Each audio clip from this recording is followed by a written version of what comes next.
6.13 지방선거가 4개월도 채 남지 않았습니다. 예비 주자들의 움직임도 점점 빨라지고 있는데요.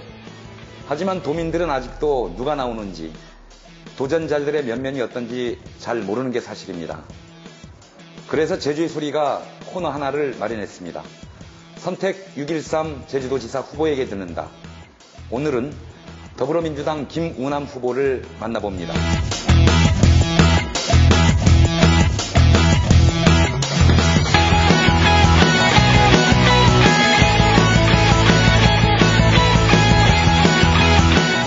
안녕하십니까? 네, 안녕하십니까? 요즘 어떻게 지내고 계십니까? 24시간을 나누고 하면서 좀 쉼 없이 열심히 뛰고 있습니다. 본 질문으로 바로 들어가도록 하겠습니다. 도지사 선거 왜 출마하시려고 하십니까? 저는 정치를 하면서 두 개의 어떤 근원을 제 가슴 속에 새기고 있습니다. 첫째는 뭐냐? 정치는 희망을 파는 상인이다.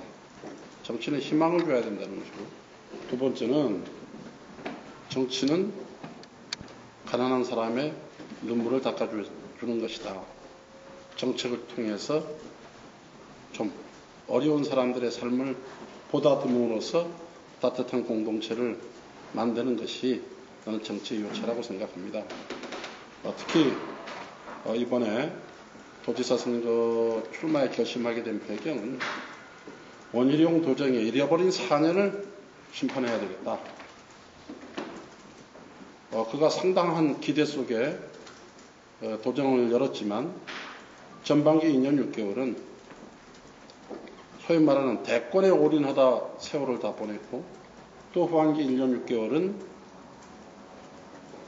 도지사 선거 재선을 위해서 올인했습니다. 지금도 그렇게 올인하고 있습니다. 도민이 모든 자산과 잠재력을 본인의 정치적 개인 동기를 위해서 허비해버린 것입니다. 지난 4년 동안 제주도에는 정치인 원희룡은 있었지만 도지사 원희룡은 없었다. 혹시 196이라는 숫자 기억하십니까? 이분이 첫 취임 1년 2개월 동안 도내에 출장을 한 횟수입니다. 이틀에 한 번꼴로 도지사를 비웠습니다. 그렇기 때문에 저는 원희룡 도정 4년을 잃어버린 4년이라고 규정하는 것입니다. 그래서 저는 중요한 도지사의 덕목으로서 비전을 제시할 수 있는 능력, 또 비전을 실현할 수 있는 역량, 또 비전을 공유할 수 있는 공감 능력, 세 개라고 저는 생각합니다. 저는 이미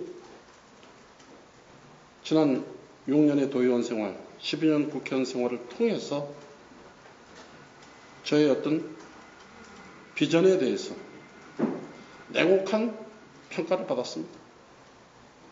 의정활동도 굉장히 우수한 평가를 국회, 언론기관, 시민단체를 통해서 유일하게 검증을 받은 사람입니다. 또 비전만 있어서 되는 게 아니거든요. 비전을 실현시킬 수 있는 역량이 있어야 된다는 거예요. 저는 사실 문재인 대통령하고는 4년 동안 국회의원을 같이 했습니다. 동료 의원이 있습니다. 또 저에게 행운인지 뭔지는 모르겠지만 그분이 2번 대통령을 출마하는 동안에 제가 도당 위원장을 2번 다 했습니다.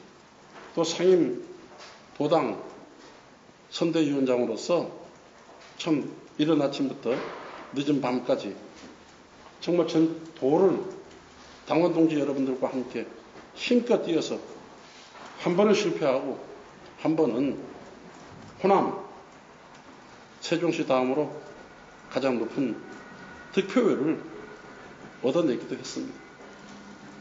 그래서 지금 임종석 비서실장을 비롯한 청와대 내 수석, 그 다음에 일반 비서관, 대선명이 제 동료입니다. 특히 내각만 보더라도 지금 국무총리, 이낙연 국무총리하고는 제가 18대 때 그분이 농수산 위원장이고 제가 간사를 했습니다. 저하고 소통할 수 있는 장관이 지금 내각에 8명이나 있습니다. 문재인 정부가 나라다운 나라를 만들겠다는 것을 정치 철학으로 삼았다면 저는 그 정신을 이어받아 가지고 제주답게 만들고자 도지사에 출마하도록 그렇게 결심을 했습니다. 아까 그 현 원희룡 도정 잃어버린 4년이라고 규정을 하셨는데 공과에 대해서는 나중에 다시 질문을 구체적으로 좀 드리도록 하겠습니다. 그 이번 지방선거를 관통하는 핵심 키워드 1번하고 연관된 질문인지는 모르겠습니다만 무엇이라고 보십니까? 저는 제주의 가치를 높이는 일이라고 생각하고 있습니다. 그래서 제가 생각하는 그 키워드는 적어도 5가지를 정리할 수 있습니다. 우선 제주도민에게 소득이 있어야 됩니다. 제주에 문화가 있어야 됩니다. 복지가 있어야 됩니다.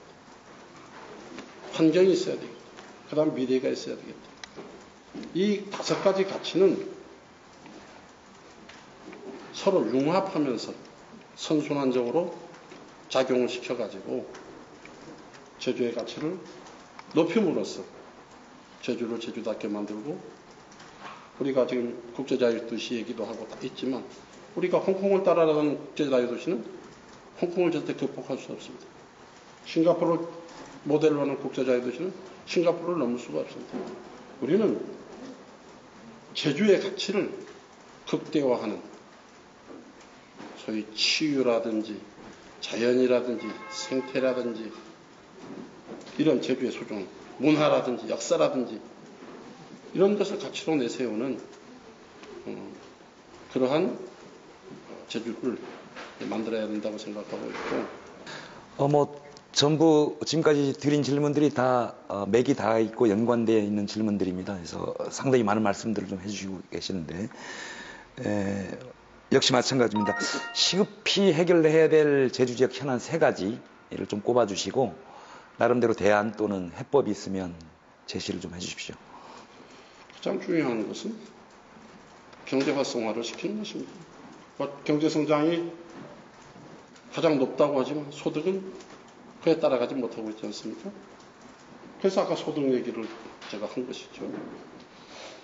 그래서 지금 제주의 어떤 고유한 자원, 풍력이라든지 물이라든지 이런 것들을 미래의 성장 동력 산업으로 삼아야 되겠다. 그런 것들을 통해서 또 우리 내수 활성화를 통한 내수 확대를 통한 관광 활성화. 제주의 양대 산업이 1차 산업하고 관광 아니겠습니까? 그래서 앞으로는 4차 산업혁명 시대가 된다 그래도 1차 산업을 대체할 수 있는 4차 산업은 없는 것입니다. 그렇기 때문에 지금 전국의 1차 산업 비중이 가장 높기 때문에 1차 산업을 앞으로 제주의 신성장 동력 산업으로 발전시키고 또 제주의 어떤 토착 자본의 형성이라든가 이런 것을 통해서 규모 있는 지역 경제를 설정나가는 것, 또 좋은 기업을 많이 유치해서 일자리를 창출해 나가는 것, 특히 이제 의료와 교육 부분 이것이 우선적으로 강화돼야 된다고 생각합니다. 지금 중병에 걸려서 제주도 도민들이 육지로 나가서 버리는 돈이 1년에 한 700억 정도가 된다고 합니다. 우리 민족사관 고등학교가 아마 제가 알기로 강원도 행성 쪽에 있는 거죠. 그 위치가 좋아서 가 있는 게 아니거든요. 학교가 좋으면 학생이 갈 수 있다. 그래서 이런 교육 쪽에 교육 인프라, 의료 인프라를 확대해가지고 정말 그 소득이 제주에 좀 남아 있을 수 있도록 하겠다는 것. 이런 것들을 가져가지고 하는 게 우선 중요한 것이고, 아까 좀 개발 과정에서 일어나는 어떤 갈등 관리, 적당한 갈등이라고 하는 것은 그 발전에도 도움이 될 수 있습니다. 그러나 갈등이 너무 심화되게 되면 갈등을 치유하는데 수많은 사회적 비용이 소요되기 때문에 이 문제에도 정말 그래서 소통하는 리더십이 필요하다 할 수 있고, 세 번째는 환경과 관련된 문제입니다만은 제주도를 갑자기 찾아오는 사람들이 많기 때문에 갑자기 집가가 뛰고 주거비가 오르고 이런 문제, 또 오폐수 문제, 지금 쓰레기 문제, 문제가 아닌 것이 없지 않습니까? 그래서 이것을 체계적이고 효율적으로 관리할 수 있는 그런 환경 총량제의 도입이라든지, 그 다음에 또 관광으로 먹고 사는 제주도긴 합니다만, 어떤 수에 치우친 관광보다는 질적 관광으로의 전환을 통해서 제주도를 좀 한 단계 업그레이드 시키는 그런 절차들이 필요하지 않을까 하는 나름대로의 생각을 하고 있죠. 네, 잘 알겠습니다. 이번 선거에서 내세울 만한 정책이나 공약 있으면 대표적인 것 두 가지만 좀 들어주십시오. 제주도의 시대 정신은 국제자유도시를 완성하고 특별자치도를 완성하는 것입니다. 그래서 좀 다행스럽게 문재인 정부가 지방분권을 이번 개헌의 핵심 가치로 삼고 있습니다. 사실은 김대중 대통령, 노무현 대통령이 국제자유도시 제주특별자치도의 설계자라고 한다면 문재인 대통령은 그 종결자가 되어야 된다고 저는 생각하고 있습니다. 그래서 많은 도민들이 지금 자치가 무슨 자치, 특별자치냐, 무늬만 특별자치지 이렇게 하기 때문에 우선은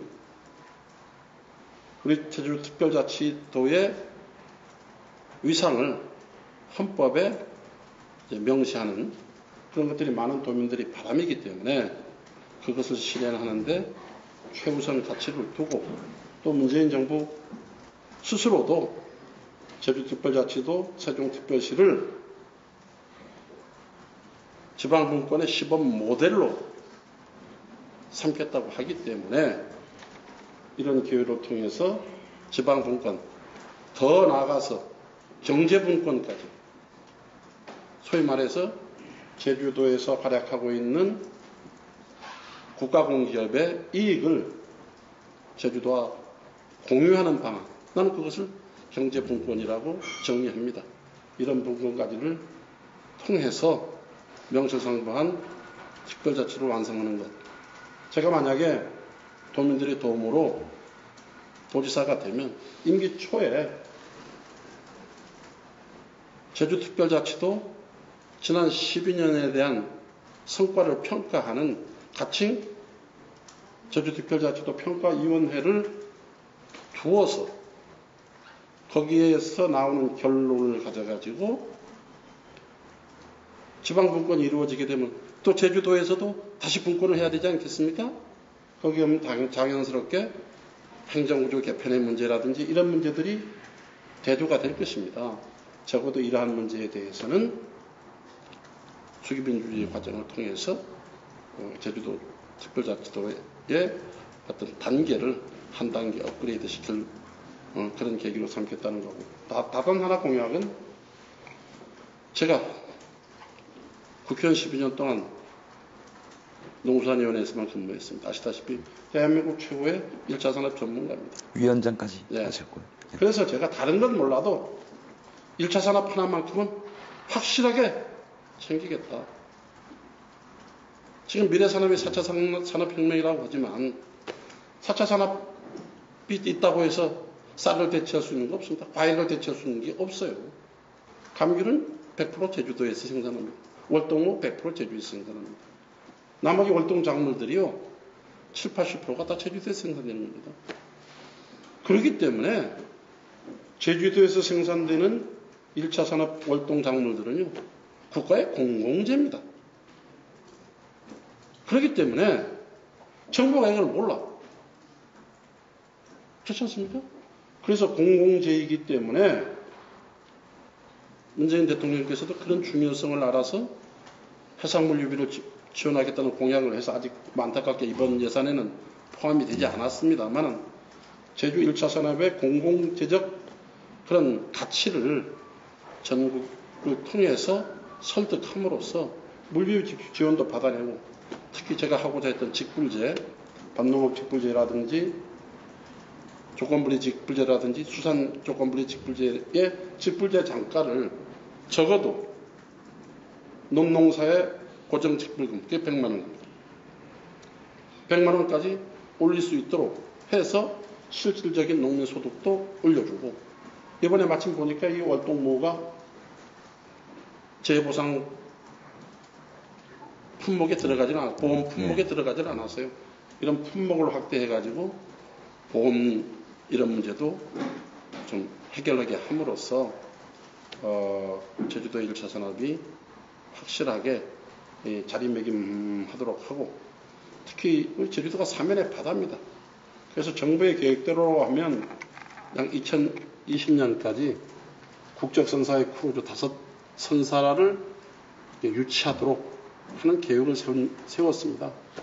그래서 우리 제주도가 그 크루즈 시대를 여는, 제주도 모항 시대를 여는 국적선사 크루즈 1호를 유치하고 그거에 필요한 전문 인력을 양성하기 위해서 지금 성산고등학교를 국립 회사고등학교로 전환시켜서 인력 육성을 통해 가지고 잘하는 학생들에게 정말 일자리가 제대로 좀 작동될 수 있도록 하겠다는 거 하고, 특히 그 농업백 그 공공성 때문에 지금 농민단체에서 이번에 지금 헌법 개정을 통해서 농업 기본소득이 명시화될 수 있도록 하는 그런 운동을 추진하고 있습니다.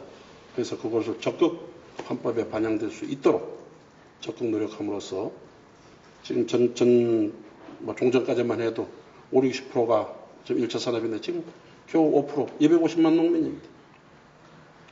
그래서 제주도가 그 중에서도 1차 산업 비중이 가장 높기 때문에 1차 산업을 제주의 신성장 동력 산업으로 자리매김할 수 있도록, 그거 문제 하나만이라도 내가 확실히 책임지는 그런 도지사가 되고 싶다 하는 말씀 드립니다. 예, 잘 알겠습니다. 그 앞서 질문에 답하면서도 좀 여러 식이 좀 나왔습니다만은 이 질문은 쉽게 갈 수 없을 것 같아요. 지금 아까 서두에 지금 원희룡 도정을 잃어버린 사전이라고 규정을 했습니다. 나름대로 뭐 공도 있겠고 뭐 과도 있겠습니다만은 공과 좀 어떻게 평가를 내릴 수 있겠습니까? 저는 아까 말씀 그대로 잃어버린 사년입니다. 결단할 때 결단하지 못했다 하는 것이고, 모든 정책을 결정할 때는 때라는 게 있습니다. 또 많은 외국인 투자 유치와 관련해서 지방정부의 신뢰를 상당히 손상시킨 그런 해였다. 대통령 앞에서 가서는 창조경제 모범 사례로 뭐 제2시를 하겠다고 했다가 오락원 건든지. 예. 아니 환경영향평가서가 도의에 제출했으면 도의 처리 결과를 보면 될 일을 그 과중에 무슨 자본검증이다 뭐다 해가지고 이게 뭡니까? 결과적으로 다 시간 끌기의 꼼수 아니겠습니까? 전부 이런 것이 도민의 생존권적 판단에서 결단을 내리는 것이 아니라 자기 지방선거를 앞둔 정치적 계산에서 이걸 하고 있었기 때문에 지난 4년 도지사는 없었고 정치인만 있었다고 평가하는 이유가 그것이다. 이렇게 얘기하고 싶습니다. 공은 없을까요? 공이 많겠죠. 그러나 제가 딱 기억할 수 있는 공은 없다. 이렇게 생각합니다. 네, 잘 알겠습니다. 민감한 질문 한 가지 예? 던지겠습니다. 벌써 뭐 4년이 됐네요. 네. 2014년 지방선거 당시에 한때 그 지지율 1위를 달리셨습니다. 네. 줄곧. 근데 이제 그 이후에 이제 원희룡 현 지사, 뭐 당신은 후보인데, 그 원 지사가 등장한 이후에 결국 그 출마 뜻을 접으셨습니다. 물론 그 과정에 후보 단일화 과정이 있긴 있었습니다만, 당시 이제 사직생 이런 표현까지 써가면서 여러 차례 완주 의사를 밝히셨습니다. 근데 이제 결국은 접게 됐는데 뜻을 일각에서는 그 당시 일을 떠올리면서 조금 기회주의적인 게 아닌가라는 라는 이런 비판이 있는 게 사실입니다. 이에 대해서 어떻게 해명을 하시겠습니까? 해명이라고 보다는 정당하게 얘기하는 거죠. 저는 그 지적에 동의할 수 없습니다.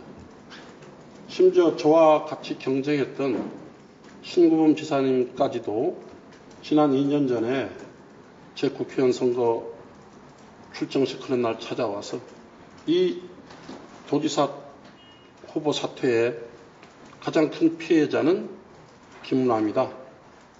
이렇게 얘기했습니다. 그 말을 해주기 위해서 자기가 이 자리에 왔다. 그 당시에 참석했던 사람들 다 그 말 기억하고 있을 것입니다. 그때는 분명히 말씀드리지만 저 고이범 후보, 신구범 후보가 실제 6차례 정도의 방송 토론을 하기로 해서 방송사까지 다 섭외가 됐습니다. 또 제주시 한라체육관 서귀포 장소가 좀 정확치 않습니다. 거기에서 2번에 걸친 대규모 유세까지도 다 결정을 했습니다. 그런데 안타깝게 세월호 사건이 터졌습니다. 모든 집회가 용납되지 않는 상황이었습니다.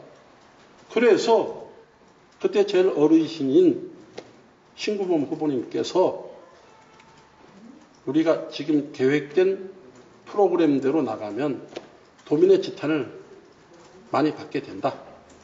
그러니 합의 추대로 가자. 그래서 몇 번의 모임을 가졌습니다. 결론이 나질 않았습니다. 그래서 우리가 이렇게 하면 안 되니 밤을 새서라도 결론을 내립시다. 그래가지고 그 전날 만나서 타협이 안 돼서 그러면 내일 아침 8시에 만나서 아침 8시부터 끝날 때까지 우리가 협상을 합시다. 그래가지고 실제 아침 8시에 만나서 저 동백 펜션인가 거기까지 가서 그 당시 도당위원장이었던 오수용 교수, 그 다음에 김재윤 의원, 신구범 지사님, 고이범 대표님까지 해서 5시간 협상을 했습니다. 협상이 안 됐습니다. 그래가지고 던진 카드가 저는 그거였습니다. 후보 김문화, 시장 런닝메이트 고이범, 선대위원장 신구범 지사님, 이거 외에는 내가 양보할 수 있는 카드가 없다. 제가 그렇잖아요. 현역 국회의원이 도지사 국회의원 버리고 시장 런닝메이트 하겠습니까? 할 수 있는 일 아니잖아요. 그래서 세 사람이 팽팽하게 의견 조율이 안 돼서 최종적으로 나온 합의의 결과지, 제가 비겁해서 출마를 포기하거나 기회주의적인 처신을 했다고 하는 것은 저는 용납할 수 없는 것이고, 또 만약에 제가 그런 기회주의적 처신을 했으면 지난 국회의원 공천 과정에 문제가 있었다는 걸 알고 있을 것입니다.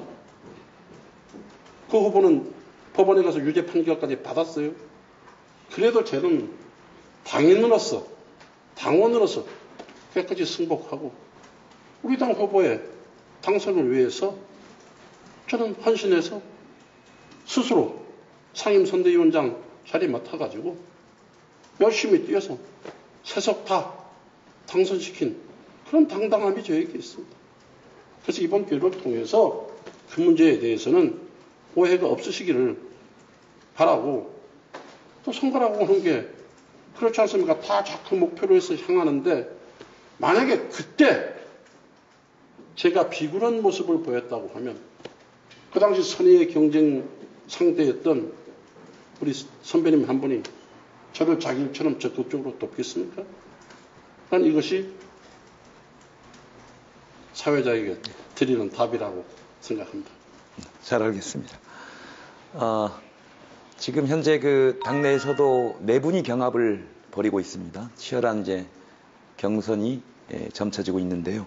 우문인 것 같습니다만은 어떤 결과가 나오든 간에 승복하시겠습니까?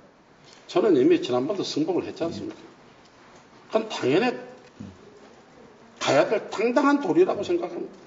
저는 그것 때문에 탈당을 하거나 그런 일 없습니다.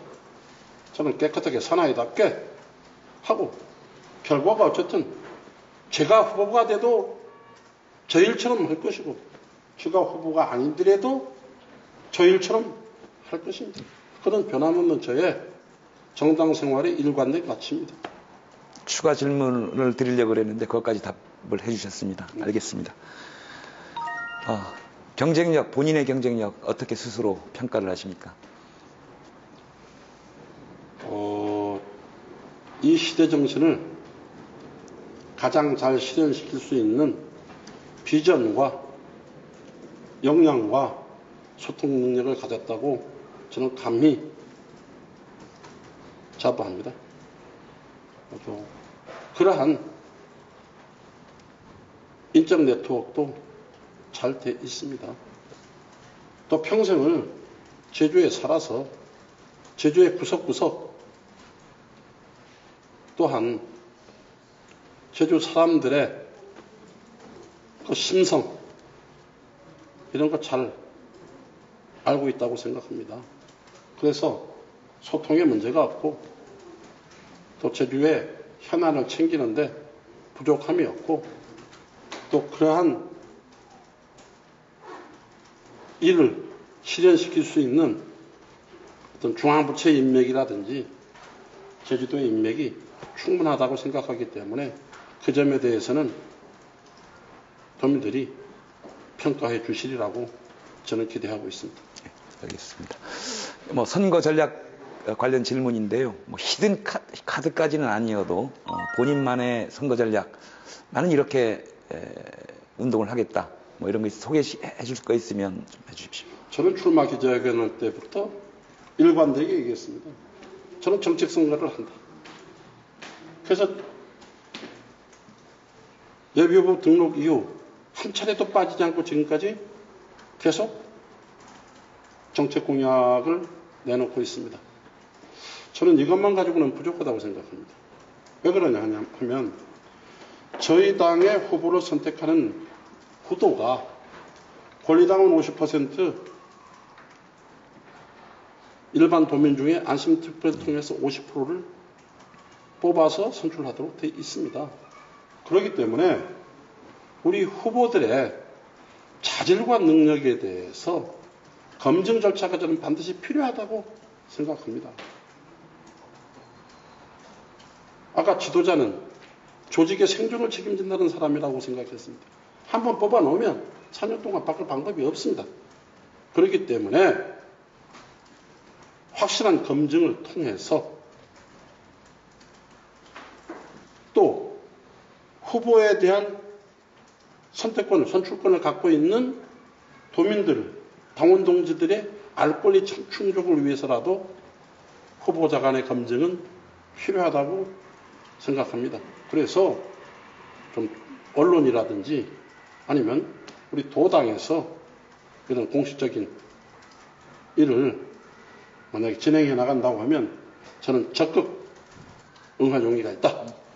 그래서 저희 신념이라든지 비전이라든지 무슨 역사관이라든지 이런 것들을 또 제주에 대한 가치라든지 이것을 냉정하게 도덕성이라든지 까지를 포함해서 냉정하게 평가받을 용의가 있다.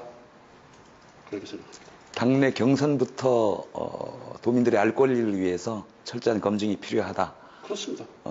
경우에 따라서는 토론회 이런 것들도 적극적으로 좀 개최를 해야 된다. 이런 뜻으로 받아들여도 되겠습니다. 경우에 따라서는 아니라 필수 조건처럼 해야 된다고 봅니다.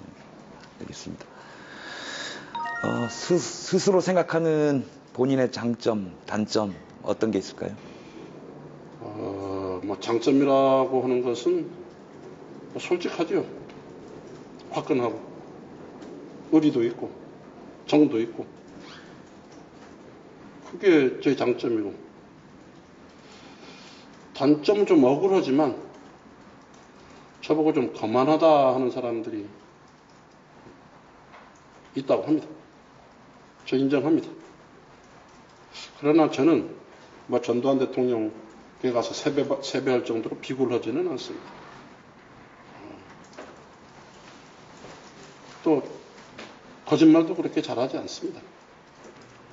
그래서 그런 지적을 겸허히 잘 받아들이고 또 제가 그런 부분에 대해서 시정을 함으로써 좀 도민들에게 살갑고 다정다감하게 다가설 수 있도록 제 인격 수양을 더 해나가겠습니다. 마지막입니다.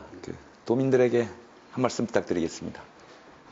도민 여러분, 저를 낳아준 것은 부모님이지만 저를 키워준 것은 도민 여러분이었습니다. 18년간의 정치 생활을 하면서 이 가치를 잊어본 적이 없습니다.